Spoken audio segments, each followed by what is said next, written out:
ఈ దినవాక్య ధ్యానాంశము కపటోపాయముపై జయము. దానియేలు గ్రంథము 6వ అధ్యాయము 7వ వచనం. రాజు ఒక ఖండితమైన చట్టము స్థిరపరిచి దానిని శాసనముగా చాటింప చేయనట్లు యోచన చేసిరి.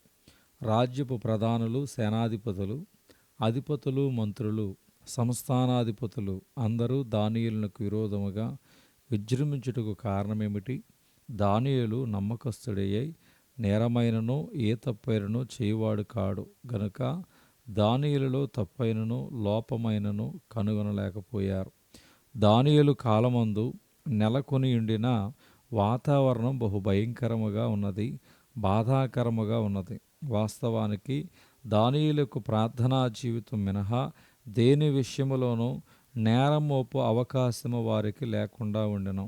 రాజుకు తప్ప ఏ దేవునికైనను మానవునికైనను మనవి చేయకూడదు అనున్నది రాజు శాసనం యొక్క సారాంశము. మనవి అనగా ప్రార్థన. దానియేలు తన ఇంటిపై గది కిటికీని తెరుచుకొని యెరూషలేము తట్టు చూచి దినమునకు ముమ్మారు ప్రార్థించుటను సాతాను ఓరలేకపోయాడు గనుక అటువంటి శాసనమును ప్రవేశపెట్టెను. అయితే దానియేలు ఎంతమాత్రమూ భయపడలేదు. దాని ఫలితముగా సింహపు గుహలో వేయబడినను దేవుడు కాపాడను. నేను నా దేవుని దృష్టికి నిర్దోషినిగా కనబడితిని గనుక ఆయన తన దూత నంపించి సింహములు నాకు ఏ హానియు చేయకుండా వాటి నోళ్లు మూయించును. దానియేలును గుహలో నుండి పైకి తీయుడని రాజు ఆజ్ఞయగా బంట్రోతులు దానియేలును బయటికి తీసిరి.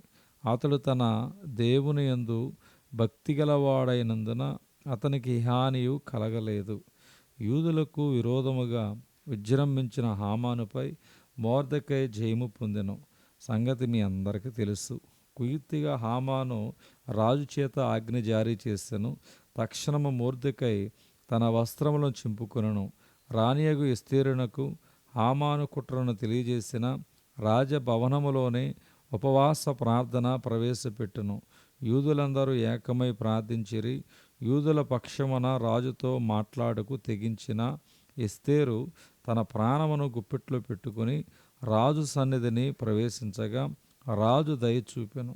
తదుపరి అతివేగముగా కొన్ని సంఘటనలు జరిగాయి. మొర్దెకై కొరకు హామాను చేయించిన ఉరికొయ్యలోనే హామాను ఉరితీయబడెను. రోమా 8:31. ఇట్లుండగా ఏమందము? దేవుడు మన పక్షమునుండగా మనకు విరోధి ఎవడు? ఈ దినవాక్యము దేవుడు దీవించును గాక. ఆమేన్.